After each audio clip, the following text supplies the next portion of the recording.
बिल्कुल नाजरीन, आप देख रहे हो तानवीर इरशाद का मल्टी मीडिया प्लेटफार्म। मैं हूँ आपका मेज़बान एजाज डार। नाजरीन, इस वक्त हमारे साथ मौजूद है दारुल उलूम कासमिया लाल बहादुर के मुफ्ती निसार अहमद साहब। उनसे बात करेंगे, उनसे जानेंगे कि आज जो यहाँ प्रोग्राम हुआ था इस बारे में, और थोड़ा सा जानेंगे कि समाजी बुराइयाँ आजकल ज़्यादा हो रही है तो उसका क्या तदारुक है। मुफ्ती साहब, आपका खैर मकदम हमारे प्रोग्राम में। शुक्रिया। बिस्मिल्लाहिर्रहमानिर्रहीम। मुफ्ती साहब, थोड़ा सा बताइए आज के इस प्रोग्राम के हवाले से। बिस्मिल्लाहिर्रहमानिर्रहीम। आज का जो ये प्रोग्राम यहाँ पर उमर खान फाउंडेशन की वसातत से यहाँ पर शुरू हुआ है, इसका बुनियादी मकसद ये है कि हमारे समाज में जो भी ज़रूरतमंद हैं, गरीब हैं या मुफलिस हैं, उनकी थोड़ी सी दाद रसी हो जाए। इस्लाम का एक उसूल है कि कादल फ़क्र अन यकून कुफ्रा। रसूलुल्लाह सल्लल्लाहु अलैहि वसल्लम ने इरशाद फरमाया कि कभी कभी इंसान को जो तंगदस्ती पेश आती है वो इंसान को कुफ्र भी करा देती है। तो उसी के पेश नज़र इस्लाम जो है सरापा खैर खाही का नाम है। जैसे कि रसूलुल्लाह सल्लल्लाहु अलैहि वसल्लम ने अद्दीन नसीहत, दीन तो है ही खैर खाही का नाम। उसी खैर खाही और इस्लाम के उसी बुनियादी तालीम की वजह से और उन्हीं तालीमात की जो है वजह से यहाँ पर जमा हुए हैं कि जो भी समाज में जो गरीब हैं, मफलूकुल हाल है, उनकी थोड़ी सी दाद रसी हो जाए। और ये हमारे ईमान का भी लगता है, जो खुद पेट भर कर खाना खाए और उसकी हमसायगी में उसका हमसाया जो है भूखा रहे। तो एक और उसूल हमें शरीयत ने दे दिया है कि अम्मा मा यनफ़उन्नास फ़यमकुसु फ़िल अर्द, कि अगर आप चाहते हो कि ज़मीन में तुम्हें तमक्कुन और मजबूती हासिल हो जाए तो तुम दूसरों के फ़ायदों के काम करें। जब आप दूसरे लोगों का फ़ायदा सोचेंगे तो उसके बदले में अल्लाह ताला हमें ज़मीन में तमक्कुन और मजबूती अता फरमाएंगे। तो उसी खैर खाही और उसी अच्छे जज्बे के तहत जो है यहाँ पर हर साल जो ये प्रोग्राम मुनक्किद हुआ करता है उमर खान फाउंडेशन की वसातत से। तो आज भी उसी सिलसिले की एक कड़ी है कि यहाँ पर जो है ज़रूरतमंदों को बुलाया जाता है और उनकी थोड़ी सी वो दाद रसी होती है ताकि हम भी उनके दुख सुख में काम आ जाएं और ताकि उनको जो है इस्लाम की और मुसलमानों के दरमियान जो मोहब्बत और ईसार और हमदर्दी का जो सबक इस्लाम ने सिखाया है उसका एक अमली मुजाहरा हो जाए। तो उसी सिलसिले में यहाँ पर आज जो है प्रोग्राम मुनक्किद हुआ है। तो इसमें जो ज़रूरतमंद हैं उनके लिए जो है मौसम सरमा जो है शुरू हो चुका है। तो थोड़ी सी उनकी भी जो है घरेलू ज़रूरियात को मद्देनज़र उनकी जो है जो ज़रूरियात जो है उनको पूरा किया जा सके। इसके साथ साथ हम समाज में देखें जो आजकल जो है समाजी बुराइयां जो हैं उरूज पर हैं, तो उसको भी थोड़ा सा जानें कि इसकी क्या वजह है। और हमारा यूथ जो है आजकल आप देख रहे हैं कि ड्रग्स में मुब्तला हो रहा है, और ये जो है ऐसा क्यों हो रहा है। तो अभी एक जो लेटेस्ट रिपोर्ट हमारे पास आई है कि कश्मीर में जो है 27 लाख नौजवानों में 13.5 लाख नौजवान जो है इस वक्त मनशियात में मुब्तला हो चुके हैं। तो एक अलार्मिंग सिचुएशन है। तो लेकिन हमें घबराने की ज़रूरत नहीं है, तो हमें इसका जो है इलाज ढूंढना है। और जब किसी को कहीं इलाज नहीं मिलता है तो उसको यकीनी इलाज जो है वो रसूलुल्लाह सल्लल्लाहु अलैहि वसल्लम की सीरत में मिलता है। तो हम देखेंगे जब रसूलुल्लाह सल्लल्लाहु अलैहि वसल्लम ने अरब में इस्लाम की दावत चलाई, उस वक्त सबसे ज़्यादा महबूब चीज़ जो है उनके यहाँ शराब हुआ करती थी। लेकिन ऐसी तरबियत उनके यहाँ हो गई तो जो सबसे ज़्यादा महबूब चीज़ हुआ करती थी वो सबसे ज़्यादा मकबूज़ हो गई। सबसे ज़्यादा काबिल नफ़रत चीज़ वही होगी। तो हमें भी बस वही तरीका और जो है वही उसवा हसना आज भी अपनाना है, अपने नौजवानों को इस्लाम के करीब लाना है। तो साहब, आपकी क्या मैसेज रहेगी हमारी नौजवान नस्ल के लिए जो इस समाजी बुराइयों खासतौर पर मनसियात में मुब्तला हो चुकी है, और किस तरह से वो इससे खुद को छुटकारा पा सकते हैं? सबसे पहले बात मैं बताऊं कि ये मनशियात का आदी जो है ये बीमार शख्स है।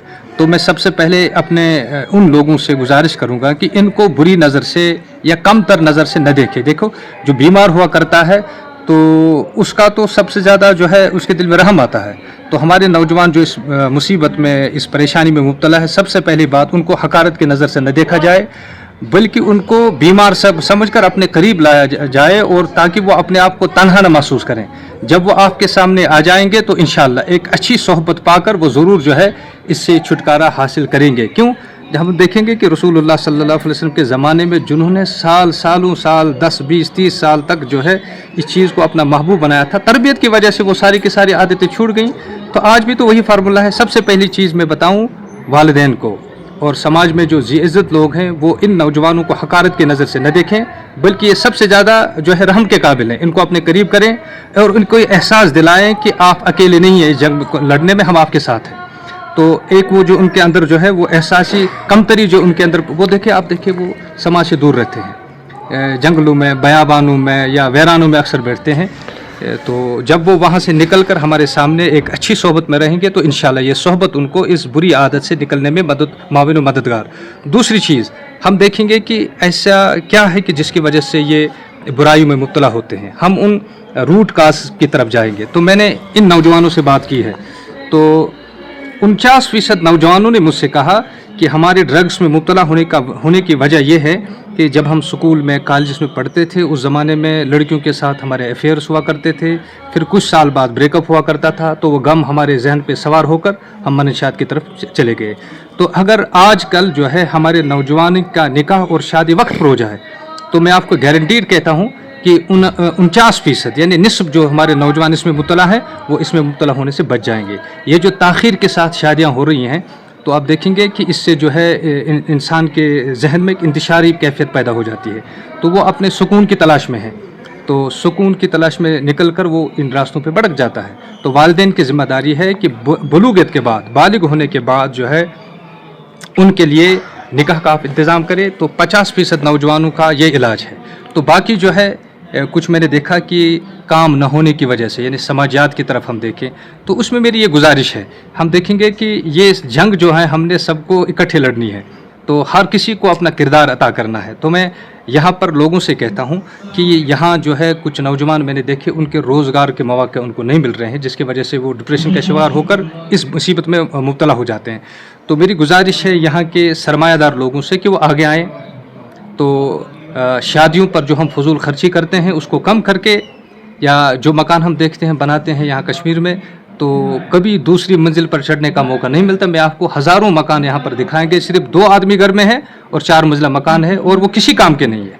तो मैं उनसे गुजारिश करूँगा कि इन फजूलियात पर जो है पैसा खर्च न करके अगर हम रोज़गार के मौके यहाँ पैदा करें, जैसे जो है कारखाने लगाएं या जिससे लोगों को रोज़गार मिले, मेरी उम्मीद है इंशाल्लाह उससे क्या होगा, तकरीबन 25% नौजवान जो है समाजी दबाव की वजह से, काम न होने की वजह से जो डिप्रेशन का शिकार होते हैं, तो उनको काम मिलेगा इंशाल्लाह। इस मुसीबत को निकलने में उनकी जो है माविन मददगार होंगे।